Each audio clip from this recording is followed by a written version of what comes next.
लगभग उतना ही है। गाय, हाथी, हाथी एक हाथनी, हाथी के कितने दिन में जन्म देती है? 2 साल। अच्छी बात है। 600 डेज मिनिमम, 600 दिन हाथी। खरगोश 2 महीना, बकरी 6 महीना, चूहे 20 दिन। इसलिए चूहों की संख्या ज्यादा है। 20 दिन में 20 दिन में बहुत बहुत बच्चे चूहिया देती है। तो ये सब ईश्वर का विधान है। ईश्वर चाहता तो मनुष्य में कर देता, 20 दिन में पैदा करो, लेकिन ईश्वर ने 10 महीना दिया। जितना व्यक्ति एजुकेटेड होता चला जाएगा, उनकी संतानों की उनका रेशियो जो कम होता चला जाएगा। हमारी जितने संतान है, देवताओं के संतान और कम है। इंद्र का बस एक लड़का एक लड़की है, जयंत जयंती, ज्यादा होगा नहीं। इंद्र की आयु बहुत लंबी है। एक ब्रह्मा जब तक जिएंगे, एक दिन ब्रह्मा का, वो पूरा दिन वो जो उनका लाइफ है, बहुत हाई लाइफ है इंद्र का। सो प्रकृति ने, ईश्वर ने हमारे लिए फिट कर रखा है। हमारा 10 महीना, उनका इतना दिन। अच्छा, मनुष्य कितना दिन जीवित रहेगा? मान लीजिए 100 साल। शेर वगैरह 15 साल है, नहीं ज्यादा नहीं है। सर्प 60-70 साल। ये सब अलग अलग जीवों के लिए अलग। अच्छा, जो बरसात में जो कीड़े पैदा होते हैं, वो 2 घंटे 4 घंटे। तो किसी का जीवन 2 घंटे, किसी का जीवन 2 दिन, किसी का जीवन 200 दिन, किसी का जीवन 2000 दिन, है ना। तो ये सब ईश्वर ने बनाया है। जन्म लेना को, बढ़ना। अच्छा, बढ़ेंगे भी हम खजूर के पेड़ की तरह थोड़ी हो सकते हैं कि 30 फुट ऊंचा हो जाएंगे ना, ज्यादा से ज्यादा 5, 5.5, 6 फीट तक रहेंगे। पर खजूर का बीज कितना ऊंचा हो जाता है। तो ये सब विकार है। दीज आर ऑल चेंजेस, परिवर्तन होना और अपक्षते। ठीक है कि निश्चित आयु के बाद उम्र घटती है और शरीर घटता चला जाता है, और एक समय आएगा अदृश्य हो जाएगा। पर भगवान में ऐसा नहीं है। 6 विकारों से रहित है, इसलिए उनका नाम पड़ा अच्युत। च्युत नहीं होते। देखो, भगवान किसको मानोगे? सच्चिदानंद रूपाय विश्वोत्पत्त्यादि हेतवे तापत्रय निवासाय श्री कृष्णाय वयं नुमः। जो अपनी स्थिति को सदा बनाए रखे उनको भगवान कहते हैं।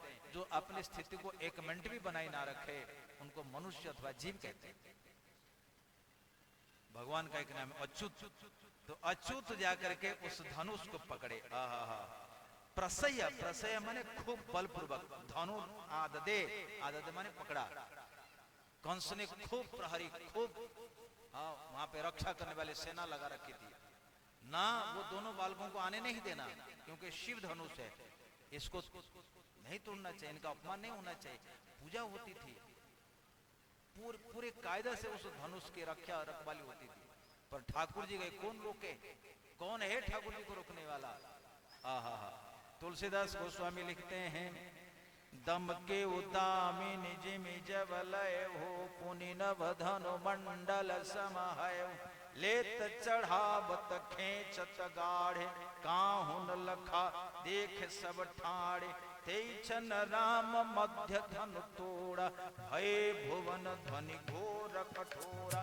हरे भुवन ध्वनि घोर कठोरा, हरे भुवन घोर कठोर। रब रभि बाज तज मारग चले, चिकरहि दिग्गज टोल मही अहि। उर्म कुलिमल कलमले, सुर असुर मुनि कर कान दीन। सकल विकल विचारहि, ओ दंड खंड हो राम तुलसी। जयति सचन उचारहि। बोलिए भगवान श्री रामचंद्र की जय। कैसे भगवान ने धनुष उठाया, कैसे तोड़ा, किसी को नहीं देखा। गोस्वामी जी लिखते हैं, दम के उदामी निज मिज वलय हो। दामिनी कहते हैं बिजली को। जैसे बादलों में बिजली चमकती है, ऐसे ही भगवान गए और कोदंड को उठाए, उठाए, लेत चढ़ावत खेचत गाढ़े, खूब कांत खेच करके जो लाए, कां हुन लखा देख सब ठाड़े, किसी को दिखाई नहीं पड़ा। ते छन राम मध्य धनु तो रहा, उसी समय राम ने उस धनुष के मध्य भाग से तोड़ दिया। भरे भुवन ध्वनि घोर कठोर, भयंकर शब्द हुआ। गोस्वामी जी कहते हैं भरे भुवन घोर कठोर रब रवि, मानो सूर्य के घोड़े जो चलते थे वो अपने मार्ग भ्रष्ट हो गए। देखो इंटरेस्टिंग बात है, सूर्य चलता है, हमारा कोई शास्त्र नहीं कहता कि सन इज स्टेशनरी। विज्ञान कुछ दिन के लिए कहा था सूर्य स्थिर है, पृथ्वी घूम रही है ना, लेकिन आजकल का वैज्ञानिक नहीं कह रहे हैं ना, वो कह रहे हैं कि पृथ्वी, अभी दो बात कह रहे हैं, पृथ्वी भी घूम रही है, सूर्य भी घूम रहा है। पर पहले कहते थे कि सूर्य स्थिर है, पृथ्वी घूम रही है। पर पहले से हमारा शास्त्र कहता है, और मित्र ये बिल्कुल हम दावा के साथ कहते हैं, the sun is rotating revolving. ये जो सूर्य ही घूमता है, सूर्य का परिभ्रमण है, इसीलिए राशि चक्र है, 12 राशि है, प्रत्येक महीने में एक एक राशि है। राशि तो आप लोग जानते ही होंगे, मेष, वृष, मिथुन, कर्क, सिंह, कन्या, तूल, वृश्चिक, धनु, मकर, कुंभ, मीन। एक एक राशि पर एक सूर्य जाता है, एक एक माह जाता है, इसलिए 12 महीना 12 राशि है। तो सूर्य अगर स्थिर रहेगा तो राशि चक्र का मन क्या अर्थ होगा? कोई अर्थ नहीं होगा। तो हमारा शास्त्र कहता है कि सूर्य भ्रमण करता है। मित्रों यही सत्य है, बिल्कुल सत्य है। भरे भुवन घोर कठोर रब रवि बाजी, बाजी माने घोड़ा, रवि के जो घोड़े हैं वो दिग्भ्रष्ट होकर के चलने लगे। मारो गुप्ता जी मारो गुप्त चले, चिक रही दिग्गज। इस संसार को धारण कर रखे 4 हाथी, उनको दिग्गज कहते हैं, 4 दिशाओं की रखवाली करते हैं, वो भी चिंघाने लगे। और सागर में जितने जानवर हैं वो चिल्लाने लगे। सुर असुर मुनि ये कान में हाथ दे करके कहां से इतनी भयंकर आवाज आ रही है, आवाज आ रही है। तो तुलसीदास गोस्वामी कहते कोदंड खंडे हो राम, ओ हमारे प्रभु राम ने कोदंड को खंड खंड कर दिया। ऐसे ही भगवान श्री कृष्ण ने धनुष के 2 भाग करके, पर ये फेंके नहीं। यहाँ अयोध्या में जनकपुर में प्रभु ने फेंक दिया। प्रभु दोहु चाप खंड महि डारे, देखे लोग सब भय सुखारे। भगवान राम ने तो दोनों चाप खंड को फेंक दिया, पर यहाँ श्री कृष्ण और बलराम वो दोनों धनुष के दोनों टुकड़ों को पकड़ लिए। राम और कृष्ण जितने वहां रखवाली करते थे सेना, सब श्री कृष्ण के साथ लड़ने आ गए। भगवान के हाथ में एक अस्त्र, धनुष के 2 टुकड़े थे। राम के हाथ में एक टुकड़ा, कृष्ण के हाथ में। भगवान ने कहा देखो भैया दाऊ, देखो ये सब आ रहे हैं, इनका काम तमाम करो। राम और कृष्ण वहां दोनों ने जितने सेना वहां थी सबको पीट करके मार दिए, कोई एक भी नहीं बचा। बोलिए भक्तवत्सल भगवान की जय। जितने थे सेना सबको धनुष के उस दोनों टुकड़ों से मार दिए। ये भगवान की भगवत्ता है। उनके पास तलवार थी, उनके पास ढाल था, उनके पास फारसा भी होगा, उनके पास धनुष भी होगा, पर इन्होंने केवल धनुष के एक एक टुकड़े से उनको मार करके भगा दिया। भगा लिए, सब मार दिए, सब मर गए। जब सब मर गए तब भगवान श्री कृष्ण और बलराम पुनः चले। चलते चलते चलते चलते आगे चले और आगे चले, तो जितने व्यापारी थे वो भी बड़े चतुर होते हैं। बोले देखो देखो ये भगवान है, अब इनकी पूजा करनी चाहिए। किसने चादर दिया, किसने फूल पुष्प दिया, किसने कुछ दिया। व्यापारियों को पॉलिटिक्स में नहीं जाना चाहिए, पता नहीं कौन सा नेता आ जाए, इनको व्यापार करने से मतलब रखना चाहिए। इसलिए बाबू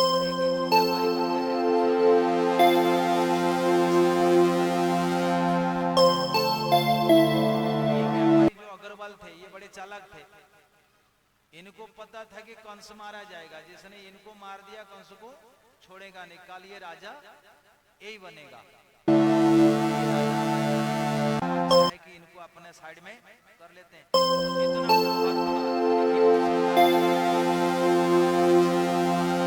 जब कंस को पता चला कि इस तरह से श्याम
ऐसे ही कंस को अपना प्रतिबिंब दो दिखाई देने लगा। ध्यान देना, जब किसी का दर्पण में सिर ना दिखे और अपना प्रतिबिंब डबल दिखाई देने लगे, और क्या है, परछाया में छिद्र दिखाई देने लगे। परछाई जो है छाया, उसमें अगर छिद्र आ जाए। 3, चौथा कहते हैं प्राण घोषान उपस्फुते ही। प्राण घोष कहते हैं, अब कान में हाथ देने से एक ऊं आवाज आती है।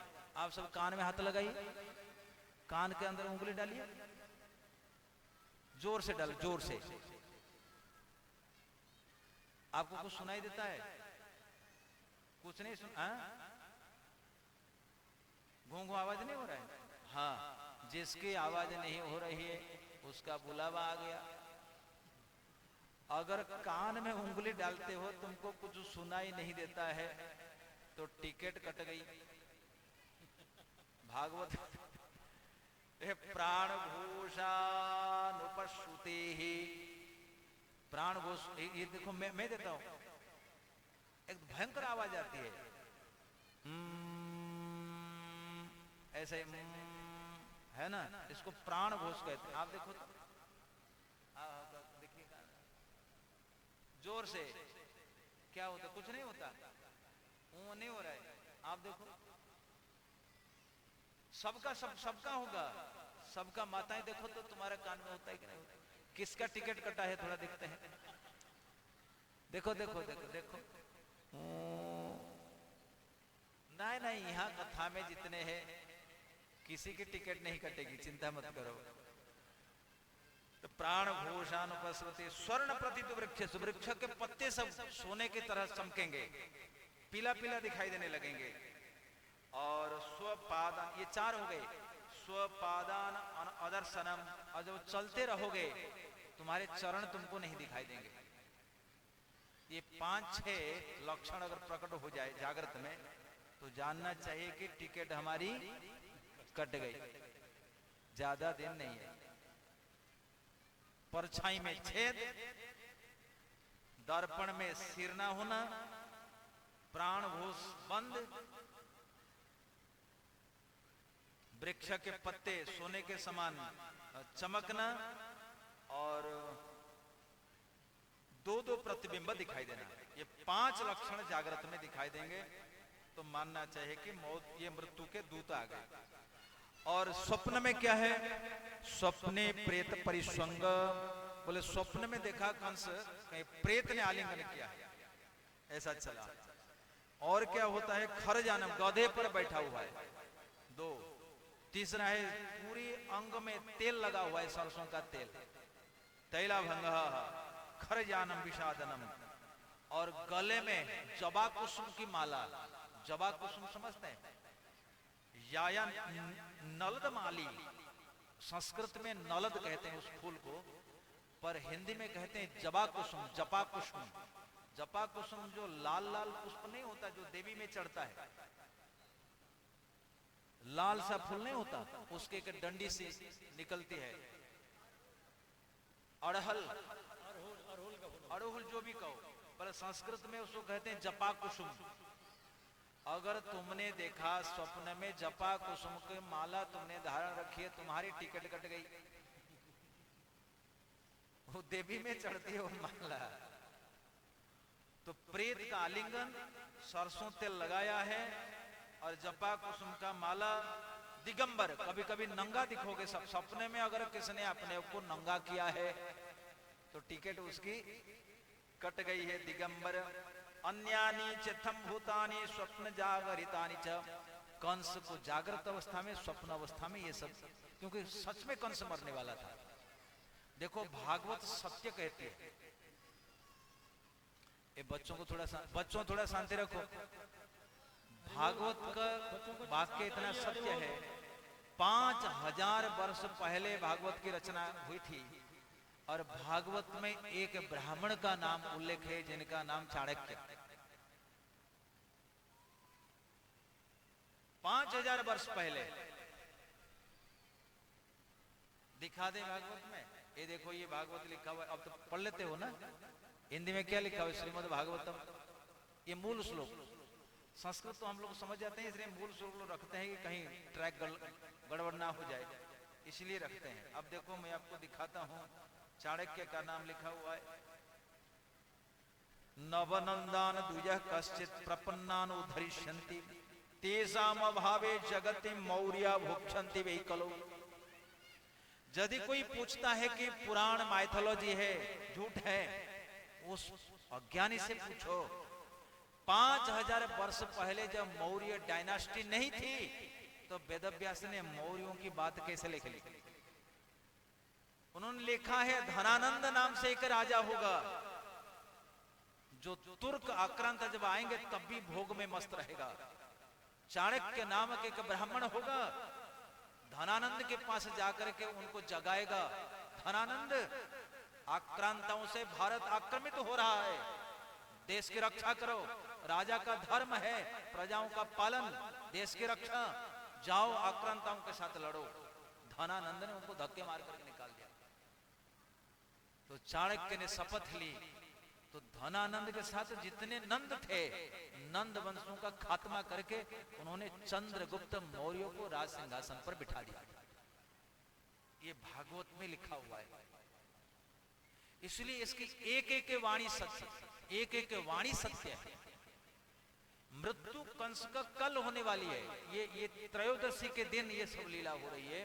चतुर्दशी यानी कि फागुन कृष्ण चतुर्दशी के दिन कंस मारा जाएगा। कंस का वो दिन अंतिम है। रामायण सुना है आपने? यही रात अंतिम, यही रात भारी। नहीं गाएंगे अभी। यही रात अंतिम, यही रात भारी। रावण के लिए भी भारी, सीता के लिए भी भारी, राम के लिए भी भारी, मंददोरी के लिए भी भारी। कोई एक ही जीवित रहेगा, या तो रावण या तो राम। किसी एक का सुहाग रहेगा, या तो सीता का या तो मंददोरी का। यही रात अंतिम, यही रात भारी। सो मित्रों, आज कंस के लिए यही रात अंतिम, यही रात भारी। कंस सोच रहा है यही रात अंतिम, यही रात भारी। त्रयोदशी के नाइट कंस के लिए आखिरी रात। इसलिए इतनी सारी अपशकुन है। प्राण घोष, परछाई में छिद्र, प्रेत आलिंगन, जपा कुसुम की माला। इसलिए मित्रों, ये भागवत केवल भगवान की लीला नहीं है, इसमें खगोल, भूगोल, विज्ञान सब कुछ है। तो सावधान कर देता है। तो कंस ने क्या कहा? कंस ने ठीक है भयभीत हुआ, मंच बंधवाया, सबसे कहा कि ये सारे नंद को जो है वसुदेव को मंच में बिठाओ, तैयार रखो। तो उस रात को नींद नहीं उसको हुई। त्रयोदशी के दिन उसने सोया नहीं था, बहुत कष्ट से रात बीती। चतुर्दशी के दिन आ गया। वो दिन मथुरा का एक विशेष दिन, ऐतिहासिक दिन है। दंगल की प्रस्तुति हुई। कंस ने पहले कहा था यहाँ से जो दहेज में मिला था, बिहार से एक दहेज हमारे मथुरा के लिए गया था। जानते हो कौन सा दहेज? मैंने कहा था कंस की 2 पत्नियां थी, अस्ति और प्राप्ति। ये जरासंध की 2 पुत्री थी और बिहार की थी। तो बिहार के साथ मथुरा का रिलेशन बहुत अच्छा है। ये हमारे राजा कंस, उनका ये ससुराल है। माने कृष्ण कन्हैया के मामा, नाना जी का ना, ऐसा क्या हिसाब होगा, मामा जी के ससुराल, मामा जी के ससुराल है। सो मित्रों, जरासंध ने एक बहुत बड़ा हाथी दिया था, जिसे हाथी का नाम था कुवलया पेड़। कुवलया पेड़ का अर्थ कुवल माने पृथ्वी, पृथ्वी को संस्कृत में कहते कु, और बलय माने गोल। आप लोगों ने बाइबल पढ़ी है? बाइबल नहीं पढ़ी, मैंने पढ़ी है।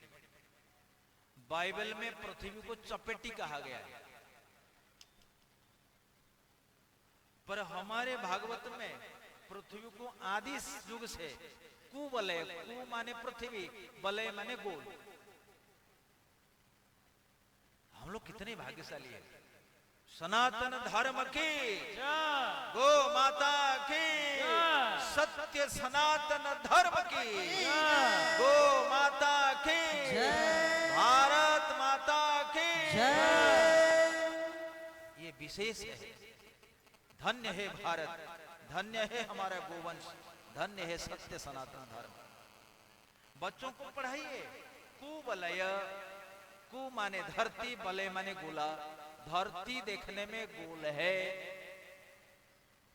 परंतु उसके लिए कितना पापड़ बेलते हैं। ये कहता है चपेटी, वो कहता है कुछ, वो कहता है कुछ। अरे भाई, हमारे इधर मुनि ऋषि प्रत्यक्ष दर्शा, जो तुमको टेलीस्कोप में नहीं दिखता, वो हमारे मनीषियों ने लिख दिया।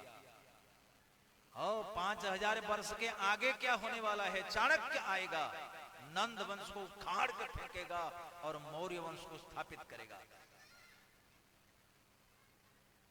पर आजकल पढ़े लिखे इनको कहते हैं माइथोलॉजी। जब कोई व्यक्ति माइथोलॉजी कहता है ना, हमारे खून में आग लगती है।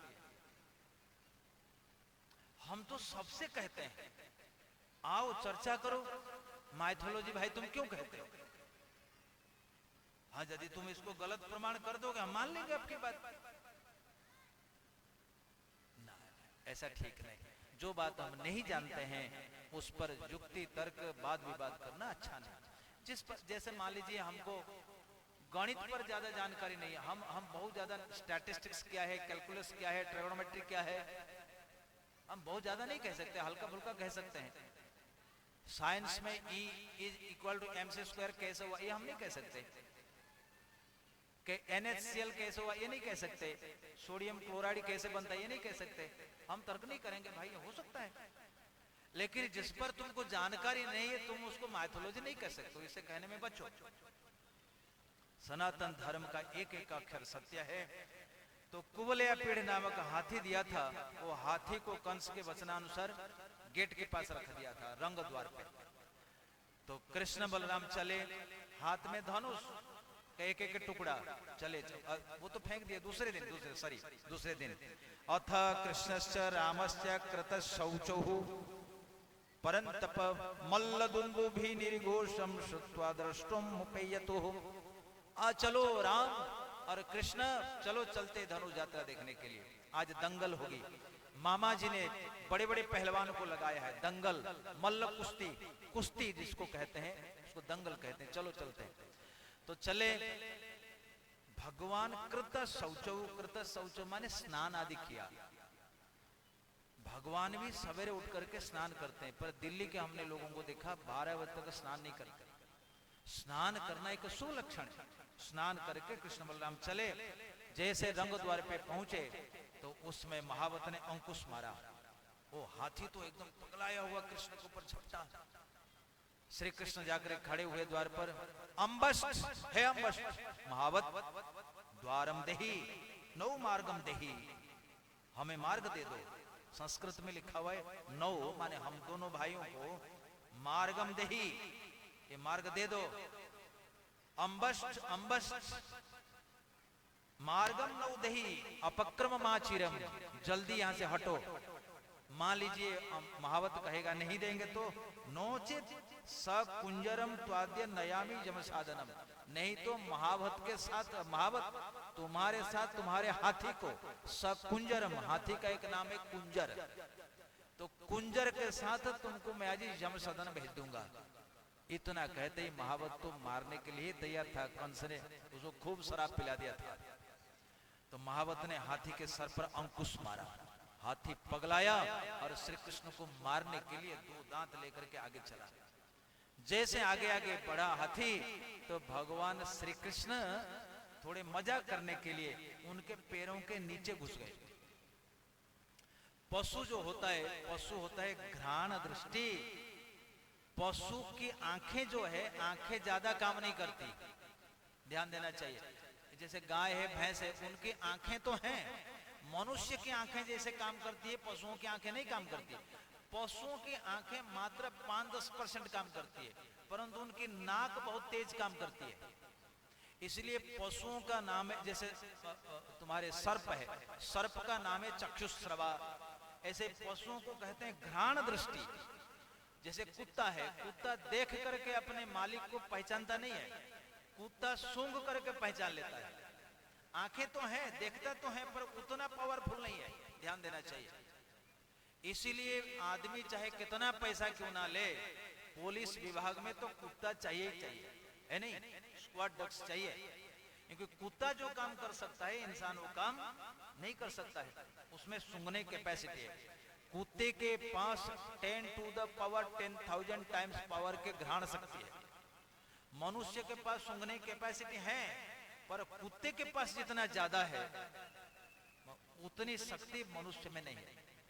तो हाथी ने सूंघा, देखा कि पीछे है, तो हाथी आगे पीछे हुआ। भगवान ने उसकी पूंछ पकड़ ली, पूंछ पकड़ करके है धनुषः पंचविंशति विचक्रषः, 25 धनुष पीछे खींचा।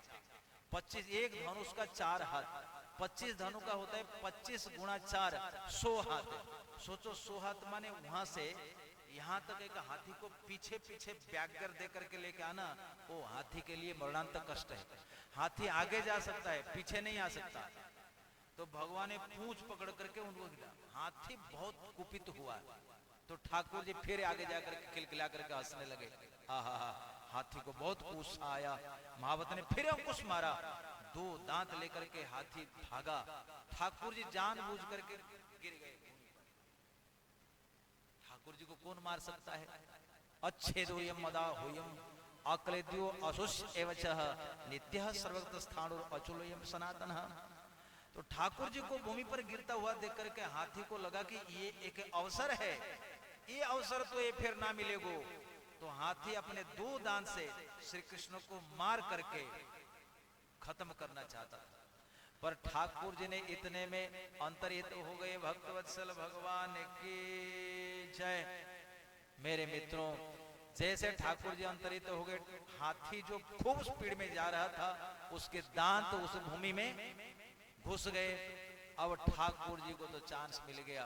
ठाकुर जी ने एक मुक्का मारा, वो हाथी नीचे गिरा और दोनों राम और कृष्ण श्याम दोनों अपने टांगों से अपने हाथी के सूंड को दबाए और दोनों दांत उखाड़ लिए और उखाड़ करके उन दंत के अग्रभाग से उस हाथी को पीट करके मार दिए।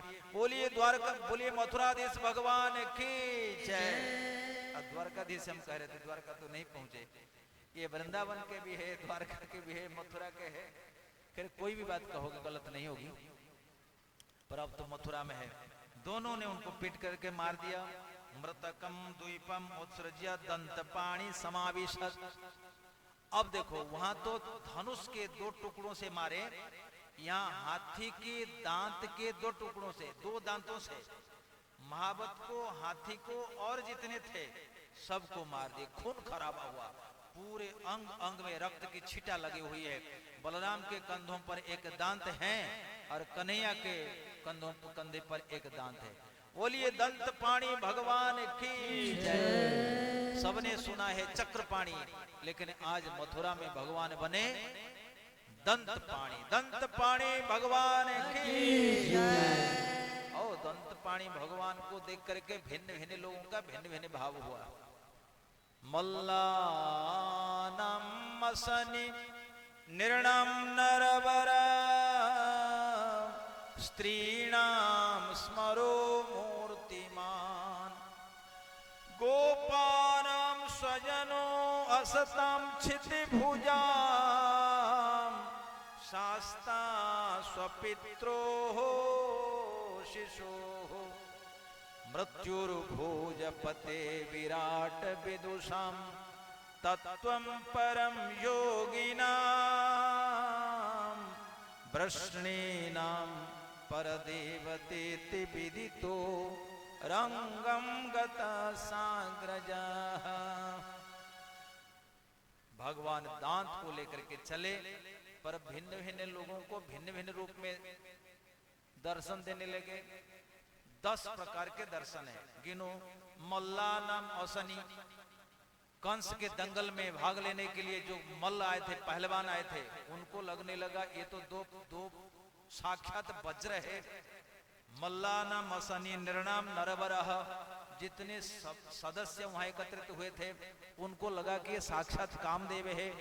और स्त्री को लगने लगा निर्णाम नरवर, ये श्रेष्ठ मनुष्य है। स्त्रियों को लगने लगा कि साक्षात कामदेव है। गोपों को लगने लगा गोपानाम स्वजनो, ये तो हमारा छोरा है। असताम क्षितिभुजाम शास्ता, जो दुष्ट राजा थे उनको लगने लगा ये हमारे शासक है। और माँ पिता को लगने लगा ये हमारा शिशु है। मृत्यु भोजपते, कंस को लगने लगा ये हमारे डायरेक्ट मृत्यु है। विराट अविदुषाम, और जो अज्ञानी है उनको लगा कि विराट रूप है। तत्वम परम योगी नाम, योगियों को लगने लगा कि ये तो परम तत्व परमात्मा है। वृष्णिवंशियों को लगने लगा ये तो हमारे कन्हैया जी, ये तो हमारे कुल के मालिक है। रंगम गतः साग्रजाः, इसलिए संत तुलसीदास ने लिखा, जाके रही भावना जैसे, जाके रहे भावना जैसे, प्रभु मूरत देखते ने तैसे, प्रभु मूरत देखते ने तैसे। जाके रही भावना जैसे, प्रभु मूरत देखते ने तैसे। अलग अलग लोगों को अलग अलग भाव में दिखाई देने लगा। मल्लों को लगाने लगा कि तो साक्षात वज्र है। यद्यपि एक व्यक्ति है, कृष्ण कृष्ण एक ही, एक में अद्वितीयम, दोनों अलग अलग रूप में प्रतिभात हो रहे। कुवलया पेड़ मरा, और जिसने भी भगवान को देखा, आहा हा, इतने सुंदर मथुरा वासियों को लगने लगा। मथुरा वासी उनकी बड़ी प्रशंसा करते हैं। पिबन्त इव चक्षुर्भ्याम, जो उनको देखा लगता था कि चाट जाएगा, नाक से उनको सूंघ जाएगा। उचो परस्परम तेवे यथा दृष्टम यथा श्रुतम, गोपियां मथुरा की नागरियां कहने लगी, अरे सखी, जैसा हम सुना करती थी वैसे ये दोनों भाई हैं, इतने सुंदर। आहा हा, श्री कृष्ण वाकई बड़े सुंदर है, इतने सुंदर है, ऐसे सुंदर मूर्ति कोई नहीं। जिसने देखा कि लगा कि भाई इनको हम चख जाएंगे, पी जाएंगे, चाट जाएंगे। अलग अलग लोग अपने भाव के अनुसार भगवान को दर्शन करते हैं, परंतु ये तो परम मधुर है। आइए भगवान के लिए के मधुराष्टकम पाठ कर देते हैं। परम मधुर है। सुखदेव गोस्वामी कहते हैं, पिबन्तैव चक्षुर्भ्याम लिहन्तैव जिह्वया जिग्रन्तैव नासाभ्याम शीर्षन्तैव बाहुर्भिः ऊचु परस्परम तेवै यथा दृष्टम यथा श्रुतम तद्रूप गुण माधुर्य प्रागलभ्यम स्मारिता इव। अरे सखी, ये नंद का छोरा इतना सुंदर है, हम तो शब्द से क्या कहेंगे। संसार में जितनी सुंदरता है तुलसीदास गोस्वामी ने मिलाने की कल्पना करी, परंतु उन्होंने आखिरकार कहा रघुवर का मुख कैसे है, रघुवर की छवि रघुवर की छवि जैसी है। तो बल्लभाचार्य हमारे हैं, उन्होंने भगवान की मधुरता के बारे में एक अष्टक लिखी है, उनको कहते हैं मधुराष्टकम। आइए मधुराष्टकम का पाठ करते हैं, उसके बाद कंस के पास चलते हैं। जिसके पास मोबाइल है आप निकाल सकते हैं, माताओं से निवेदन है मधुराष्टकम, मधुराष्टकम। अधरम मधुरम बदनम मधुरम नयनम मधुरम हसितम मधुरम। अधरम मधुरम बदनम मधुरम नयनम मधुरम हसितम मधुरम। अधरम मधुरम बदनम मधुरम नयनम मधुरम हसितम मधुरम। अधरम मधुरम बदनम मधुरम नयनम मधुरम हसितम मधुरम।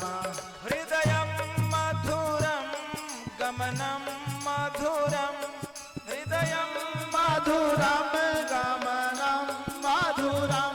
मधुराधिपतेरखिलं मधुरम। मधुराधिपतेरखिलं मधुरम।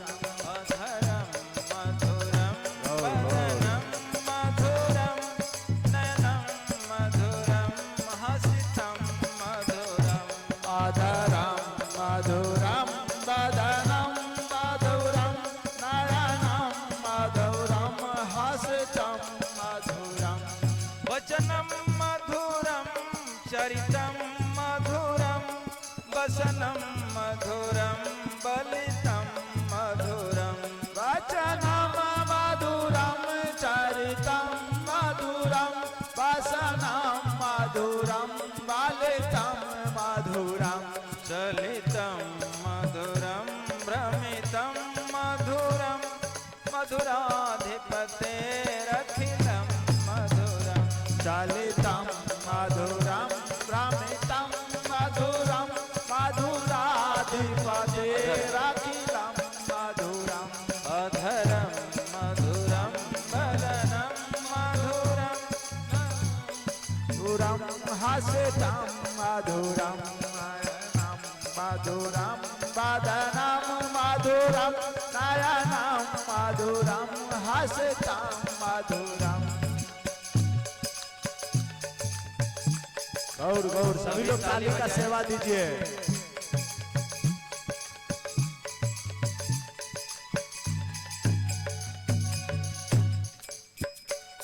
वेणोर्मधुरो रेणोर्मधुरा पाणिर्मधुरा पादौ मधुरौ। रेणोर्मधुरा रेणोर्मधुरा पाणिर्मधुरा पादो मधुरो। नृत्यं मधुरं सख्यं मधुरं मधुराधिपतेरखिलं मधुरम्। नित्यं मधुरं सख्यं मधुरं मधुराधिपतेरखिलं मधुरम्। अधरं मधुरं बदनं मधुरं नयनं मधुरं हसितं मधुरम्। अधरं मधुरं वदनं मधुरं नयनं मधुरं हसितं मधुरम्। हृदयं मधुरं गमनं मधुरं मधुराधिपतेरखिलं मधुरम्। हृदय मधुरं गमनं मधुरं मधुराधिपतेरखिलं मधुरम्। मधुराधिपतेरखिलं मधुरम्। मधुराधिपतेरखिलं मधुरम्। गीतं मधुरं पीतं मधुरं भुक्तं मधुरं सुप्तं मधुरम्। गीतं मधुरं पीतं मधुरं भुक्तं मधुरं सुप्तं मधुरम्। रूपं मधुरं तिलकं मधुरं मधुराधिपतेरखिलं मधुरम्। रूपं मधुरं तिलकं मधुरं मधुराधिपतेरखिलं मधुरम्। अधरं मधुरं नयनं मधुरं हसितं मधुरम्। हृदयं मधुरं गमनं मधुरं मधुराधिपतेरखिलं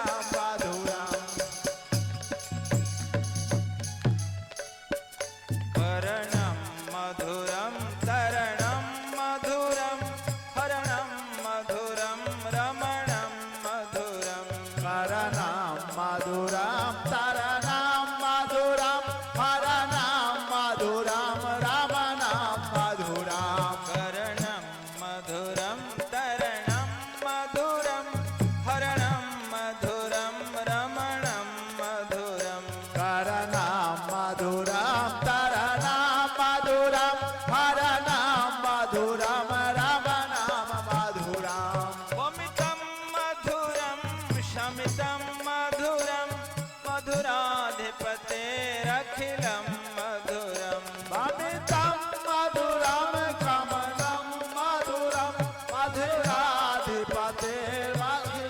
मधुरम् अधरम मधुरम वदनम मधुरम नयनम मधुरम हसितम मधुरम अधरं मधुरं वदनं मधुरं नयनं मधुरं हसितं मधुरम् हृदयम मधुरम गमनम मधुरम मधुराधिपतेरखिलम मधुरम हृदय मधुरं गमनं मधुरं मधुराधिपतेरखिलं मधुरम्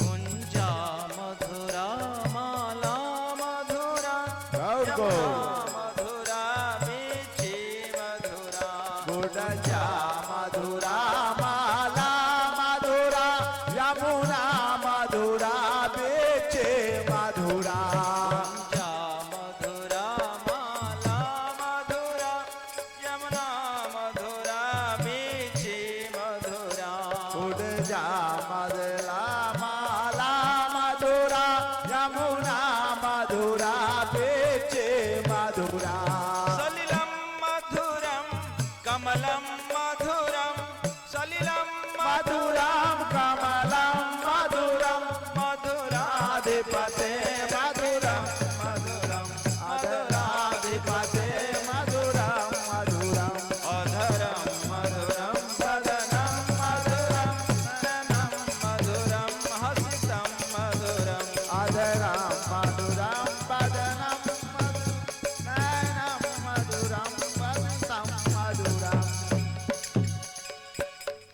गोपी मधुरा लीला मधुरा युक्तम मधुरम भुक्तम मधुरम गोपी मधुरा लीला जय हो। मधुरा युक्तं मधुरं भोक्तं मधुरा गोपी मधुरा लीला मधुरा सभी लोग ताली का सेवा करते रहिए मधुरम युक्तम मधुरम गोपी मधुरा लीला मधुरा युक्तं मधुरा भोक्ता मधुरा दृष्टम मधुरम सृष्टम मधुरम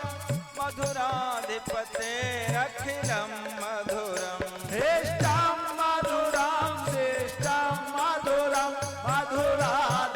मधुराधिपतेरखिलं मधुरम् अधरम मधुरम वदनम मधुरम नयनम मधुरम हसितम मधुरम अधरं मधुरं हरितं मधुरं नयनं मधुरं हरितं मधुरम् हृदयम मधुरम गमनम मधुरम मधुराधिपतेरखिलम मधुरम हृदय मधुरं गमनं मधुरं मधुराधिपतेरखिलं मधुरम् गोपा मधुरा गो मधुरा यष्टिर मधुरा सरष्टिर मधुरा गोपा मधुरा गावो मधुरा याष्टिं मधुरा श्रेष्ठिं मधुरा वल्लभाचार्य जी कहते हैं गोप सारे मधुर है, कृष्ण भी मधुर, बलराम भी मधुर, सखा भी मधुर, गोप मधुर, गाय मधुर, मथुरा मधुर, यमुना मधुर, सब मधुर। गोपा मधुरा गावो मधुरा यष्टिर मधुरा सरष्टिर मधुरा गोपा मधुरा गावो मधुरा याष्टिं मधुरा श्रेष्ठिं मधुरा दलितम मधुरम फलितम मधुरम दलितम फलितं फलितं मधुरं दलितम मधुरम फलितम मधुरम ललितं मधुरं फलितं मधुरं मधुराधिपतेरखिलम मधुरम मधुराधिपते